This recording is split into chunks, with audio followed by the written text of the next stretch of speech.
குரு சொந்தங்களுக்கு வணக்கம். இன்னைக்கு நேர்காணல நம்மளோட இணைந்திருப்பவர் புவிசார் அரசியல் விமர்சகர் திரு கணேஷ்குமார் அவர்கள். வணக்கம். நேற்றைய தினம் நம்ம மோடி அவர்கள் யுஏஇயோட பிரசிடென்ட்டை பேசியிருக்காரு. என்னன்னா இப்ப தொடர்ந்து அங்க தாக்குதல் நடத்திட்டு இருக்காங்க. அதை கண்டனத்துக்குரியதாகவும் இப்ப ரம்ஜான் வருது, அதுக்கான வாழ்த்தும் தெரிவிச்சதா எக்ஸ் தளத்திலேயே அவரு போட்டிருக்காரு. இப்ப கண்டனம் தெரிவிச்சிருக்கார் அப்படிங்கிறத யார? ஈரானையா? ஈரானுடைய ஆக்ஷன்ஸ் யாரு மேலன்னா அந்த பகுதியில் இருக்க அனைத்து நாடுகள் மீதும் ஈரான் தாக்குதல், அதற்கான கண்டனங்களை அவர் சொல்லியிருக்காரு. ஏன்னா பொதுமக்கள் பாதிக்கப்படுறாங்க, அதனால கண்டிப்பா கண்டனம். இதுல இன்னொரு கொஞ்ச நாளைக்கு முன்னாடி பார்த்திருப்போம், யுஎன்எஸ்சில ஒரு ரெசல்யூஷன் கொண்டு வந்தாங்க. என்னன்னா இதே ஈரான் இந்த மாதிரி கல்ஃப் கண்ட்ரீஸ்ல எல்லாம் தாக்குதல் நடத்துறாங்க, அதை எதிர்த்து ஒரு ரெசல்யூஷன் வந்துச்சு. அந்த ரெசல்யூஷனுக்கு நம்ம ஆதரவு தெரிவிச்சோம். 2 கண்ட்ரி ஆக்ஷன் ஆனாங்க, ஒன்று ரஷ்யாவும் ஒன்று சைனாவும். அதற்கு முன்னாடி இருந்த ஃபினான்ஸ் மினிஸ்டர் அந்த திரு சிதம்பரம் அவர்கள் சொன்னாரு, ஒன் சைடட் ஃபாரின் பாலிசி. நீங்க அமெரிக்க ஆதரவாகவும் ஈரானுக்கு, அதாவது தாக்குதலுக்கு உட்படுத்துறவங்க ஈரானு, அவங்களுக்கு நீங்க ஆதரவா இல்லாம அமெரிக்கா கொண்டு வர அந்த தீர்மானத்துக்கு நீங்க வாக்களிச்சிருக்கீங்க அப்படின்னு சொல்லிட்டு இது ஒன் சைடட் ஃபாரின் பாலிசிங்கிறாரு. சோ இந்த சம்பவத்தை எப்படி பாக்குறீங்க? என்ன பண்ணணும் ஜெனரலா? இப்ப டூ சைடட் ஃபாரின் பாலிசினா இப்ப அமெரிக்காவுக்கு எதிர்த்து வாக்களிச்சுட்டு நீங்க இந்தியாவோட வாக்கு யுனைடெட் நேஷன் செக்யூரிட்டி கவுன்சில் ஏதாவது பிரயோஜனம் இருக்கா? முதல்ல ஐநா பொது சபை அப்படிங்கிறது ஒரு மிச்சர் மாமா அப்படின்றது நான் காலமா சொல்லுவேன். நான் கொஞ்சம் இப்படி ரொம்ப மோசமா சொல்றாங்க. ஜெய்சங்கர் அவர்களும் மோடி அவர்களும் கொஞ்சம் பாலிஷா சொல்றாங்க, அவ்வளவுதான். உலகத்துல இருக்க நாடுகளுடைய ரெப்ரசன்டேஷன் ஐநா பொது சபையில எப்படி இருக்கு, ஐநா பாதுகாப்பு கவுன்சில் எப்படி இருக்கு? ரீசெண்டா முன்னாள் ஐஏஎஸ் ஆஃபீஸர் ஒருத்தர் நிறைய காணொலி எல்லாம் பாருங்க. அவருக்கு சொன்னது 80 வருஷமா இருக்கிற ஒரு பொருள் உங்க வீட்டுல எதெல்லாம் வச்சிருக்கீங்கன்னு கேக்குது. ஜெனரலா ஏன் வச்சிடலன்னு கேக்குது. அதெல்லாம் அப்சல்யூட் ஒன்றும் தேவையில்லை. நீ நம்ம யூஸ் பண்ணிருக்க மொபைல ஒரு 2 வருஷத்துக்கு வருது, 3ஆவது வருஷத்துக்கு நீங்க கண்டிப்பா வேற அப்கிரேட் பண்ணியே ஆகணுன்ற மாதிரி இருக்கு. டிவிலாம் எத்தனை பேர் சிஆர்டி மானிட்டர் வச்சிருக்கோம்? யாரும் கிடையாது. எல்லாரும் இப்போ அல்ட்ரா ஹெச்டி 4K 8K போயிட்டு இருக்கும். அப்ப எல்லாமே மாத்திரம் இல்ல. அப்ப ஐநா சபையில ஏதாவது மாற்றம் வந்துதான் நான் உடனே பூசி மெழுவதற்காகவோ இதுல ஸ்வீப்பிங் பண்றதுக்காக கூட இல்லை. நான் கண்டிப்பா அந்த கேள்விக்கு பதில் சொல்றேன், ஓகேயா? ஆனா அதுக்கு முன்னாடி ஐநா முதல்ல ஒரு வேலிடான ஒரு மன்றமா அப்படின்னா அது அமெரிக்காவோட மன்றம். அதுல அமெரிக்காவோட தான் நம்ம நின்னோம். சரி, இந்தியாவுக்கு எதிராக சைனா கொண்டு வந்த தீர்மானத்தின் போது இந்தியா யாருக்கு எதிராக நிற்கணும்? சைனாவுக்கு எதிராக நிற்கணுமா இல்ல அமெரிக்காவுக்கு எதிராக நிற்கணுமா? எப்படி நிற்கணும்? சரியா? அந்த யூஎன் அப்படிங்கிறது என்ன பொறுத்த வரைக்கும், இந்தியாவை பொறுத்த வரைக்கும் அமெரிக்காவுடைய ஒரு மன்றம். இல்ல, நம்ம பொதுவா ஏன் இந்த கேள்வி வருது அப்படின்னா அது பாலிடிக்ஸ். அவங்க அப்படி சொல்றாங்க. ஓகே, எனக்கு ஒரு புரிதல் என்னன்னா, உக்ரைன் ரஷ்யால நம்ம எந்த ஸ்டாண்டுமே நம்ம எடுக்கல. அப்ப கொண்டு வந்த ரெசல்யூஷன்ல நம்ம வெளிநடப்பு தான் செஞ்சோம், யாருக்குமே ஒரு இதுவா இல்ல. பட் இந்த விஷயத்துல ஒன் சைடு ஸ்டாண்ட் இருக்கோ அப்படிங்கிற மாதிரி ஒரு சந்தேகம் வருது. இல்ல, இப்ப பாகிஸ்தானுக்கு எதிராகவும் இதே நடவடிக்கை வருமா வராது? இப்ப முதல் விஷயம் ஈரான் உன்னுடைய எதிரி கிடையாது. ஈரான் என்னோட ட்ரேடிங் பார்ட்னர். ஆனா ஈரான் ஒரு ட்ரேடிங் பார்ட்னரா இருந்தாலும் அவன் செய்யற எல்லா விஷயத்துக்கும் என்னால ஆதரவு தெரிவிக்க முடியாது, ஓகேவா? அதே மாதிரி இந்த கல்ஃப் கண்ட்ரி நம்மளோட ஃப்ரெண்ட் கண்ட்ரி. இதுல பாதிக்கப்படுவது யாருன்னு பாத்தீங்கன்னா அமெரிக்கா கிடையாது.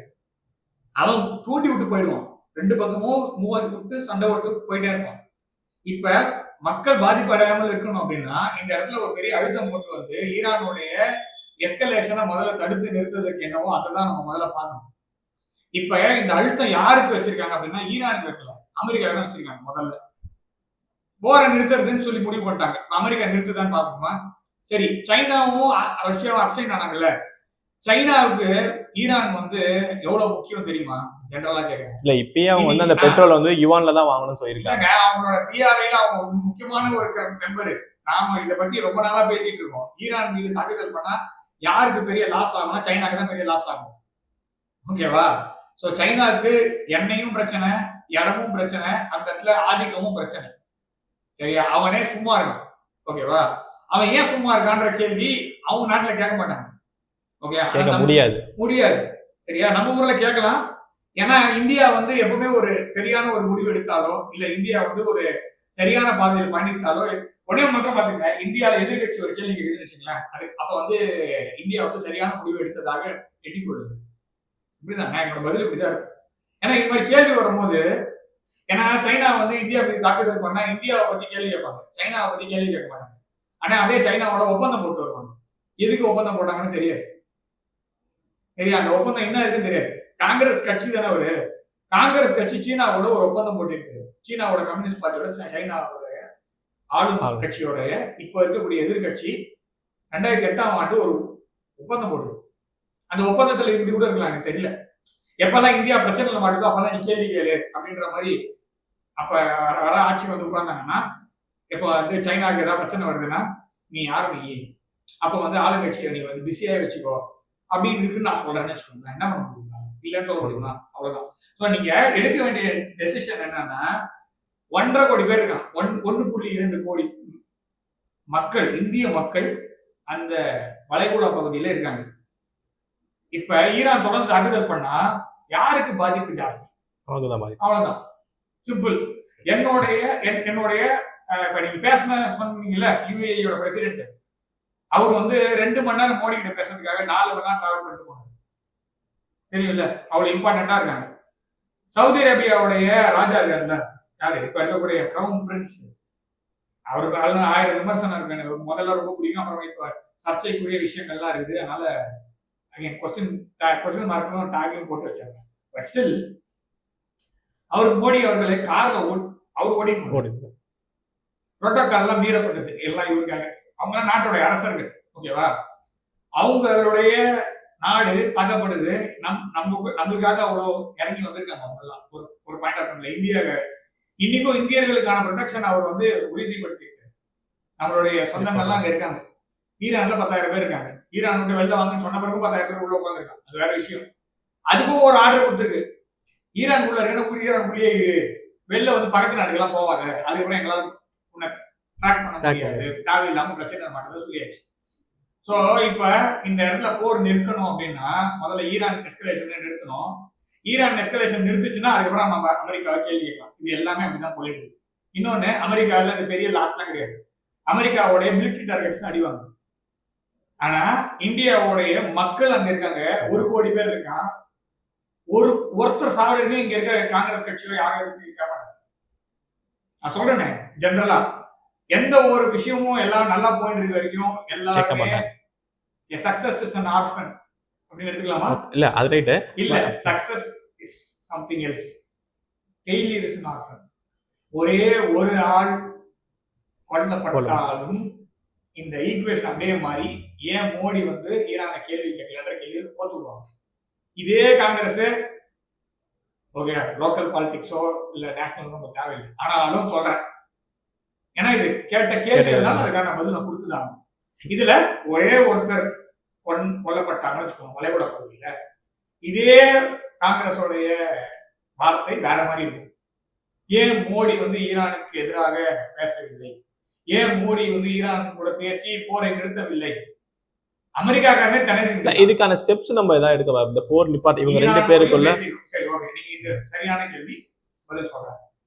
எப்படி இந்த பக்கம் இவரு யுஏஇயோட அதிபரோட பேசினாரோ அரசரோட, அதே மாதிரி இந்த பக்கமும் பெஷஸ்கியானோட நேதி போன் கால் போச்சு, டிஎஸ்கலேட் பண்ண சொல்லியிருக்காரு. ஏன்னா ஈரான் நம்மளுக்கு சொல்லுச்சு. திரும்ப சொல்றேன், அங்க வர நான் விஷயம் ஏங்க, ஈரான் வந்து இந்தியாவும் பாகிஸ்தானும் நம்ம மீது திரிக்கப்பட்ட மதத்தின் சார்பாக தனிமைப்படுத்தி கொல்லப்பட்ட அந்த 25 பேருக்காக ஆபரேஷன் சிந்தூர், நம்மளுடைய சகோதரிகள் நெத்தியில் இருந்து திலகம் அழிக்கப்பட்டது, அதற்காக ஆபரேஷன் சிந்தூர் நாம் செய்தோம். ஈரான் என்ன சொல்லிச்சு தெரியுமா? டிஎஸ்கலேட் பண்ண சொல்லிச்சு. ஓகே, பாகிஸ்தானுக்கு உங்களுக்கு ஏகாம் பொருத்தம். பாகிஸ்தான் வந்து ஈரானை காட்டி கொடுக்கும், வேறையும் செய்யும். இருந்தாலும் பாகிஸ்தான் அடிக்காதீங்கன்னு சொன்னது ஈரான். பிளட் இஸ் திக்கர் than வாட்டர்னு சொல்லுவாங்க. அதுதான் இங்க நடந்தது. சரியா? நான் திரும்ப ஈரானை கைவிடுங்கன்னு நான் சொல்ல, பாகிஸ்தானை கேள்வி கேளுங்கன்னு சொல்றேன். பாகிஸ்தான் நம்மளுடைய எதிரி நாடு, அது அப்ப இப்ப இனிமேலும் எதிரி நாடா தான் இருக்கும். ஈரான் நம்மளுடைய ட்ரேடிங் பார்ட்னர், ஆனா தப்பு செய்வோம் சொல்லிதான் ஆகும்.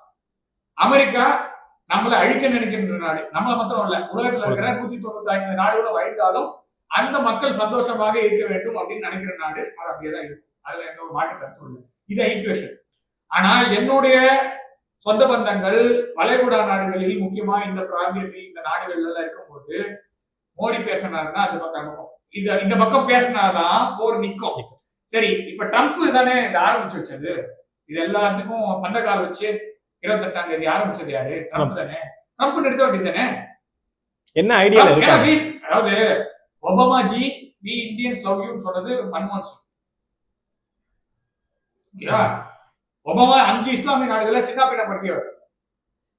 ஓகே, இஸ்லாமியர்களோட காவலர்கள் சொல்லப்படுற கட்சியில இருந்து ஒரு பிரதமர் மன்மோகன் சிங் அவர்கள், அவர் மீது மரியாதை எனக்கு இருக்கிறது, அது வேற விஷயம். இருந்தாலும் அவர் சொன்ன வார்த்தை எப்படி இருக்குன்னா ஒபாமா வி லவ் யூ.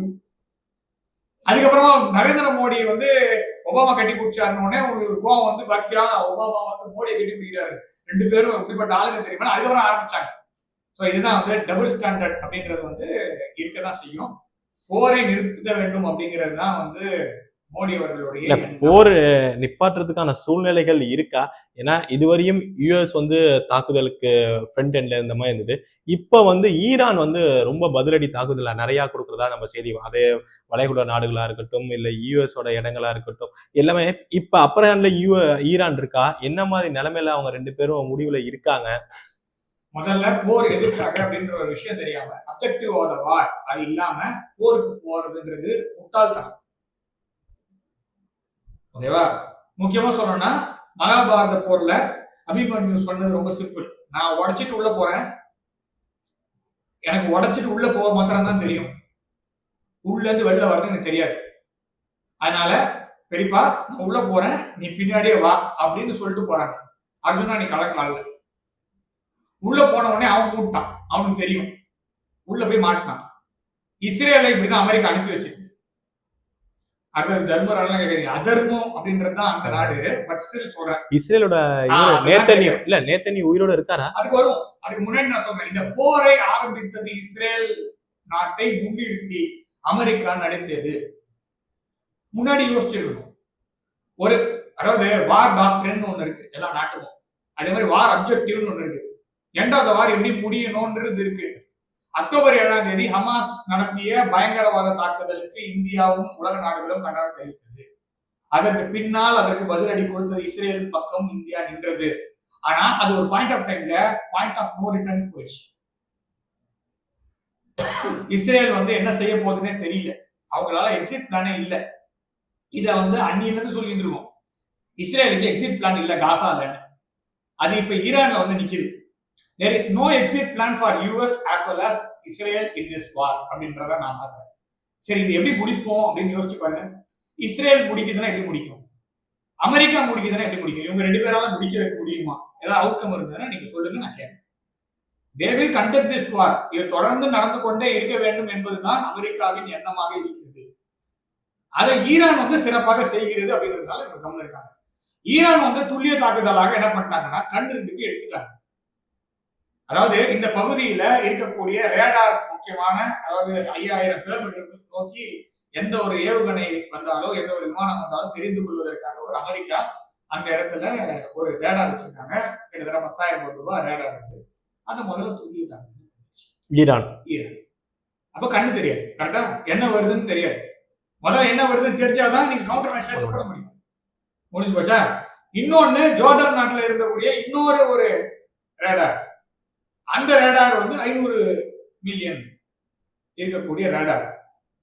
ஓகேவா? அதையும் தூக்கிட்டாங்க. சோ எங்கெங்கெல்லாம் ரேடார் டவர் இருக்குதோ, எங்கெங்கெல்லாம் உங்க கண்ணு இருக்குதோ அந்த கண்ணெல்லாம் அடிச்சாச்சு. சோ அமெரிக்காவால இப்ப தெரியல. அதனால அமெரிக்காவோட விமானங்களே அமெரிக்கா தாக்குகிறது அப்படின்ற செய்தி நமக்கு வருது. சோ இப்ப வந்து என்ன ப்ராப்ளம்னா, அமெரிக்கா தொடர்ந்து இந்த இடத்துல போரை நடத்துவதற்கு தயாராக இல்லை. உள்நாட்டுல ஸ்திரத்தன்மை இல்லை அமெரிக்கா. இந்த போரை நிறுத்தணும். ஆனா போரை நிறுத்தினா இப்ப இந்த பிராந்தியத்துல நீங்க ஒரு பெரிய வாய்டை விட்டுட்டு போறீங்க.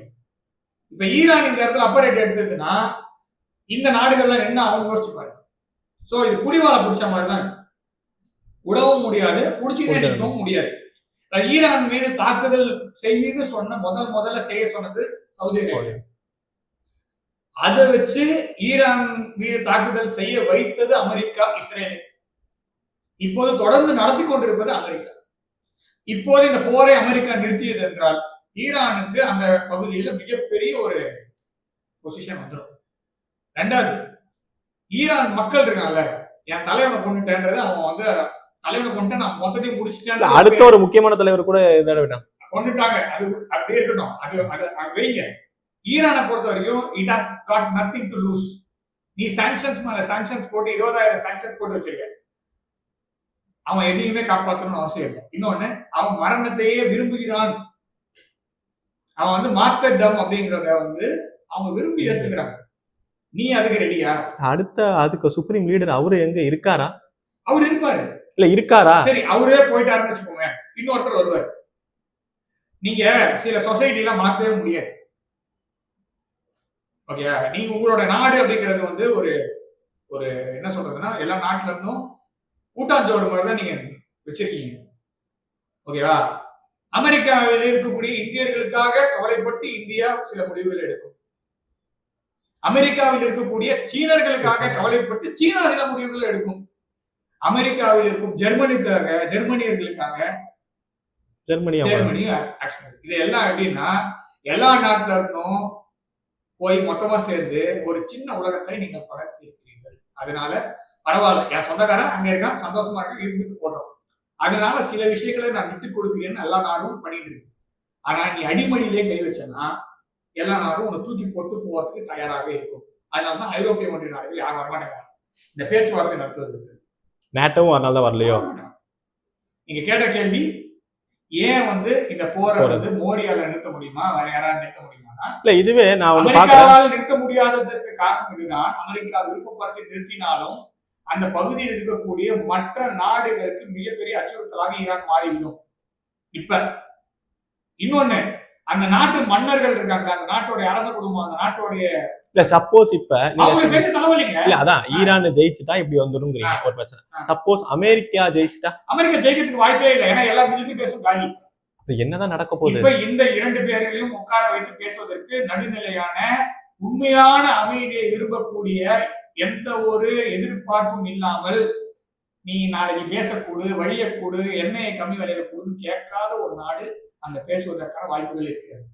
இது என்ன நாடு நீங்களே பாத்துங்க. உலகத்தை சுத்தி கை வச்சு பாத்தீங்கன்னா ஒரு நாடு. இல்ல, ஈரானோட வெளியுறவுத்துறை அம்பாசிடர் அவரே சொல்றாரு, மோடி போன் பண்ணா இங்க எல்லா விஷயமும் சொல்லிருக்காங்க, எல்லாரும் சொல்றாங்க. அப்ப இதுலயும் மத்தியஸ்தம் பண்றது நம்ம தான் இருப்போமா? யுக்ரைன் ரஷ்யா இருக்குல்ல, நம்மளாலதான் முடியும். இதுவும் நம்மளாலதான் முடியும். காசாவுக்கும் இஸ்ரேலுக்குமான முடியும் இந்தியாவை தான் எடுக்க முடியும். ஆனா அதுக்கு இஸ்ரேல் சில விஷயங்களே உடன்பட வேண்டும். அது இஸ்ரேல் உடன்பட்டாலும் அமெரிக்கா உடன்பட விடாது. ஏன்னா இஸ்ரேல் அப்படின்ற அந்த நாட்டை அந்த இடத்துல வச்சு அந்த நாட்டுக்கு மாசம் மாசம் பைசா கொடுத்து வைக்கிறது சில விஷயத்துக்காக தான். எல்லாரும் சொல்றாங்க இஸ்ரேல் வந்து அமெரிக்காவை கண்ட்ரோல் பண்ணுது. கண்டிப்பா கிடையாது. அமெரிக்காவும் ஐரோப்பிய ஒன்றிய நாடுகளும் அங்க இருக்கக்கூடிய யூதர்களை துரத்தி அடித்தது. உலகம் முழுக்க சுத்தினாங்க எல்லாத்தையும். சோ ஒரே இடத்த 3 பேருக்கு ப்ராமிஸ்டு லேண்ட்னு கொடுத்தாங்க. 3 பேருக்கு ஒரே இடத்த 3 பேருக்கு சத்தியம் பண்ணிருக்காங்க. யூகே பண்ண தப்போட விளைவுகளை இந்த செஞ்சுக்கு நம்ம அனுபவிச்சோம். அந்த யூதர்கள் அந்த ஊர்ல பிறந்தவங்க. நமக்கு இந்தியா பாகிஸ்தான் மாதிரி அப்படி இல்ல. இப்ப நீங்க இந்தியாவில பிரச்சனை வருதுன்னா இந்தியாவில இருக்கிற கொண்டு போய் சகாரா பாலைவனத்துல நடுவுல விட்டீங்கன்னா பழப்பாங்க. அதான் சொல்றேன். அதாவது ஐரோப்பிய ஒன்றியத்தில் இருந்த யூதர்களை கொண்டு வந்து நீங்க மத்திய கிழக்கில் விட்டு விட்டீர்கள். இது எப்படி இருக்குன்னா, மடகஸ்கர்ல விடுறதுக்கு நீங்க இருந்தீங்க, அவன் செத்துருப்பான். மடகஸ்கர்ல விட்டா என்ன சைபீரியன் எஸ்கே கொண்டு போய் ராஜஸ்தான்ல வச்சு வளர்க்குற மாதிரி. நீ வேணா ஏசி எல்லாம் போட்டு நீ இருந்துக்கலாம், அவன் இருக்கணும்ல அங்க முதல்ல. சோ அந்த மாதிரி இவங்க என்ன பண்ணாங்கன்னா, இவங்க கன்வீனியன்டா இவங்க எல்லாம் யாரு வேணாம்னு நினைச்சாங்க. நீங்க ஒரு சைடு ஆஃப் வார் மாத்திரம் தான் நீங்க பாருங்க, நான் இன்னொரு சைடுல பாக்குறேன். நீங்க வந்து 2000 வருஷம் பழமையான ஒரு அந்த இடத்துல ஜூஸ் செட்டில்மெண்ட் இருந்தது, அதனால கொண்டு போய் அதெல்லாம் நீங்க முதல்லயே பண்ணிருக்கணும்ல. அங்க இருந்த முதல்ல முதல்ல அடிச்சு திருத்தது இஸ்லாமியர்கள் அல்ல. இஸ்லாம் 500 வருடங்கள் கழிச்சு 600 வருடங்கள் கழிச்சு வருது. அதுக்கு முன்னாடியே யூதர்கள் அங்கிருந்து விரட்டப்பட்டாங்க. அதை யார் செஞ்சாங்கன்னு நீங்களே வரலாறு படிச்சு பாருங்க. இஸ்லாமியர்களுக்கு நான் சப்போர்ட் பண்றேன் அப்படின்னா நியாயத்தை பேசுங்க, அவ்வளவுதான். சரி, அங்கேயாவது நீங்க அவங்களை பத்திரமா வச்சிருந்தீங்களா? நீங்க இஸ்லாமாபாவியோட தினம் என்று சரி, ஆன்டிசெமிட்டிசம் இன்னைக்கு எல்லா ஊருக்கும் நீங்க பேசிட்டு இருக்கீங்க. ஆன்டிசிமிசம் செமிட்டிசம் எங்க மொத்தமும் உச்சாணி கோப்புல உட்கார்ந்து இருந்தது, உங்க ஊர்ல தான் உட்கார்ந்து இருந்தது. இன்னைக்கு திரும்ப நான் சொல்றேன், அமெரிக்காவில் ஆன்டிசெமிட்டிசம் வளரும். ஏன்னா இவங்களுடைய அதாவது வளர்ச்சி வரும்பொழுது அவர்கள் மூலமாக உதவி வளரும் போது அந்த சொசைட்டி அதை ஒத்துக்கும். ஆனா அந்த சொசைட்டி கீழே போகும்போது they will look for some scapegoats. அதுல ஃபர்ஸ்ட் ஜூஸ் இருக்காங்க, ரெண்டாவது சைனீஸ் இருக்காங்க, மூன்றாவது இந்தியர்கள் இருக்கிறார்கள். நீங்க எழுதி வச்சுக்கோங்க. ஆப்பிரிக்கன்ஸுக்கும் இதே நிலைமை வந்தது போன நூற்றாண்டு. அந்த நாடு நான் சொல்றது அமெரிக்கா என்கின்ற நாடு பூர்வ குடிகளாக்கான நாடு.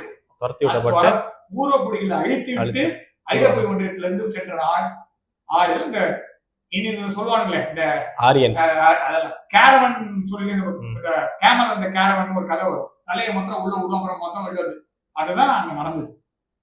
யூரோப்பியன்ஸ் உள்ள போய் அங்க இருக்கிற கேரவன், அந்த ஊருடைய கேரவன் யாருன்னா நேட்டிவ் அமெரிக்கன்ஸ். அவங்களை அச்சு வெளித்தருத்தி 5% இருக்கான், ஊருக்கு ஒதுக்குமுறமா வாழ்ந்துட்டு இருக்கான். உள்ள யூரோப்பியன் டாமினன்ஸ். அந்த யூரோப்பியன் டாமினன்ஸ் இன்னைக்கு வச்சுக்கணும்ன்றதுக்காக தான் நீங்க அரசாங்கம் நடத்திட்டு இருக்கீங்க, நான் பாக்குறேன். ஓகே, விவேக் ராமசாமி ஜென்மத்துக்கு விவேக் ராமசாமி எந்த ஒரு இந்தியனும் அமெரிக்க ஜனாதிபதியாக வருவதற்கு சாத்தியப்படுவது ரொம்ப கம்மி. காணொலி இறுதியான கேள்வியாவே வச்சுக்கிறேன். நேத்தன் எப்படி இங்க வந்து அடுத்த உச்ச தலைவர் இருக்காரா, கோமாளா இருக்காரா என்கிற ஒரு பெரிய பேசு பொருளா இருக்கோ, இன்னொரு பேசு பொருளா அமைஞ்சது என்னன்னா நேத்தன்யாஹூ அவர்கள், இஸ்ரேலோட பிரதமர் அவர்கள் உயிரோடு இல்லை அப்படின்னு சொல்லிட்டு ஒரு சைடு பேச்சு பரவலாக பேசப்பட்டு இருக்கு. உண்மையா என்ன ஆச்சு? நேத்தன்யாஹூ இருக்காரா? நெதன்யாஹூவுக்கு உள்நாட்டில் மிகவும் அதிகமாக எதிர்ப்பு இருக்கிறது. எதிர்ப்பு இருக்கிறது. இந்தியர்களுக்கு ரொம்ப கஷ்டமா இருக்கும். முக்கியமா ஒரு நம்ம ஈகோ சிஸ்டம்னு வச்சுக்கலாம். இதுல வந்து ஏன்னா எப்படி நமக்கு சேர்க்க போறது இல்லை. ஸோ வெளிப்படையாக பேசணும். டு பி ஃப்ராங்க், அக்டோபர் 7ஆம் தேதி நடந்ததற்கு முன்பாகவே நெதன்யாஹூ அவர்களுக்கு பெரிய எதிர்ப்பு இருந்தது. 2015ஆம் ஆண்டில் இருந்து இஸ்ரேலுக்கு ஒரு அவரும் ஸ்டேபிளா இல்ல. அப்ப அவரும் அவரோட இதை பாதுகாக்கிறதுக்கு தக்க வைக்கிறது தான் இத போர். சொன்னா அக்டோபர் 7ஆம் தேதி நடந்த விஷயத்துக்கு அப்புறமா இஸ்ரேல் ஒன்றுபடுவதற்கு ஒரு வாய்ப்பு இருக்கு. அது வார் கேபினெட் தான். இன்னைக்கும் வார் கேபினெட் தான் போயிட்டு இருக்கு. மக்களால் தேர்ந்தெடுக்கப்பட்ட ஒரு ஒருங்கிணைந்த ஒரு கவர்மெண்ட் கிடையாது. இது வார் கேபினெட். ட்ரம்ப் அங்க தக்க வைக்க போரு, இங்க நேதன்யாவும் தக்க வைக்க போரு. எல்லாருக்குமே பாத்தீங்கன்னா பெரிய பிரச்சனை தான். இன்ஃபேக்ட் என்ன சொல்ல போனா ஐடோலா அலி கொமைனி இருக்காருல்ல, இப்ப மொஜாபா அப்பா இருக்காரு இல்லையா, அவருக்கு மிகப்பெரிய ஒரு பரிசை இந்த போர் கொடுத்திருக்கிறது. ஏன்னா அவர் 86 வயசாவது. அவர் இன்னும் ஒரு 4 வருஷம் இருந்து நேச்சுரலா போயிருந்தா கூட அவருக்கு இவ்வளவு பெரிய பெருமை கிடைச்சிருக்காரு. அமெரிக்காவும் இஸ்ரேலும் சேர்ந்து அவருக்கு மிகப்பெரிய ஒரு பரிசாக கொடுக்கப்பட்டதுதான் இது. ஏன்னா அவர் வந்து இப்ப வேற லெவல்ல இருக்காரு, குளோரிஃபை பண்ற அளவுக்கு. He was always glorified. நான் சொல்றது அயதொல்லா ரூஹல்லா கொமீனி இவருடைய தலைவர். அவருக்கு அடுத்தபடியாக இவர் கொண்டு வந்து நிற்கக்கூடிய அளவுக்கு வச்சுட்டாங்க இந்த போர்னால. சரி, இதை விட்டுடுங்க. அங்க நெதன்யாஹூ அவர்களுக்கு இப்ப போர் நின்னாலும், எலெக்ஷன் நின்னா அவருக்கு மிகப்பெரிய பின்னடைவு சந்திப்பார். எந்த ஒரு போர் வென்ற அரசியல்வாதியும் அடுத்து வந்த தேர்தலை வென்றதாக சரித்திரம் இல்லை. நீங்க செக் பண்ணி பாருங்க. அது எந்த கட்சியா இருந்தாலும் எந்த நாடா இருந்தாலும் மோஸ்ட்லி போரை வென்ற கட்சி தலைவர் அடுத்த ஆட்சியை தக்க வைக்கவில்லை. அப்படிதான் நம்ம ரெக்கார்ட்ஸ் மோஸ்ட்லி இருக்கு. ஒரு 90% இல்ல அப்படிதான் இருக்கு. அப்ப நெதன்யாஹூவுக்கு உள்நாட்டில் தான் எதிரிகள் ஜாஸ்தி. ஈரான் தாக்குதலை விட உள்நாட்டில் தான். ஸோ அவர் சப்போஸ் உயிரோட இருந்தாலுமே அவர் வந்து பல நாடுகளில் தேடப்படும் குற்றவாளியாக இருக்கிறார். அவர் வந்து நீங்க இப்படி யோசிச்சு பாருங்க, உயிரோடு இருந்தாலுமே இஸ் a war criminal அப்படின்ற மாதிரி இன்டர்போல் வந்து தேடும் நபராக அவர் தான். சில நாடுகளுக்கு அவர் டிராவல் பண்றதே இல்லை அப்படின்லாம் இருக்கு. ஸோ அதெல்லாம் வச்சு பாத்தீங்கன்னா அவருக்கு எந்த மாதிரி முடிவு அவரே குளோரிஃபை பண்ற மாதிரி இருக்குமோ அந்த மாதிரி முடிவை அந்த மக்கள் ஏற்றுக்கொள்வார்கள். ஸோ அவர் உயிரோட இருந்தாலுமே அடுத்து வரக்கூடிய தேர்தலோ அதுக்கப்புறமா அவர் வாழ்க்கை மிகவும் கடினமாக தான் இருக்கும். I'll be the one who is going to give you bad news. So அதனால அவர் இந்த மாதிரி போயிருந்தாலும் அவர் இந்தியாவோட நல்ல நண்பன் எல்லாம் சொல்லிக்கலாம். ஆனா எந்த வந்து நம்ம இஸ்ரேல் மக்களுடைய பிரதிநிதியாக தான் அவரை பார்க்கிறேன். நம்ம வந்து ரொம்ப we can't take everything personal. அதனால அவர் நாட்டுல அவருக்கு எதிர்ப்பு இருக்கிறது. அவர் நாட்டிலேயே அவருக்கு ஆதரவு கிடையாது. அவர் வந்து நீங்க வந்து ஃபுல் மெஜாரிட்டி வந்த பிரைம் மினிஸ்டர்லாம் கிடையாது. ஓகேவா? இது கிடையாது. பிரதிநிதி கிடையாது. அவரு எல்லாம் இந்த போர் கால ஒரு கூட்டமைப்பாக தான் எல்லா கட்சிகளும் இருக்கு. இன்னொன்னு சொல்றேன், இதெல்லாம் சீரடைஞ்சு இஸ்ரேல் தேர்தலுக்கு போச்சுன்னா, இப்ப வென்ற எந்த ஒரு அரசியல்வாதியும் அடுத்த எலெக்ஷன்ல நின்று ஜெயிப்பதற்கான சாத்தியக்கூறுகள் மிக மிக மிக மிக குறைவு. நீங்க என்ன திட்டினாலும் இதுதான் உண்மை. ஏன்னா அதுதான் ரொம்ப நாளா சொல்லிட்டு இருக்கும். அக்டோபர் 7ஆம் தேதியெல்லாம் சொல்லிட்டு இருக்கிறது தான். இந்த போரினால் என்ன பெரிதாக நடந்தது என்றால், அமெரிக்காவுடைய டாலர் இன்னும் ஒரு வேர்ல்டு ரிசர்வ் கரன்சியாக, அது இன்னும் ஒரு ஸ்டேபிளான ஒரு கரன்சியில் நம்ப வைக்கப்படுகிறது. 38 ட்ரில்லியன் கடனை அமெரிக்கா இன்னும் கொஞ்ச நாள் கழிச்சு கடனாங்க. இவ்வளவு நேரம் உங்க நேரத்தை நம்ம தளத்தை வந்து பயந்தமைக்கு ரொம்ப நன்றி. நல்லதே நடக்கும். வாழ்க வளமுடன். ஜெய்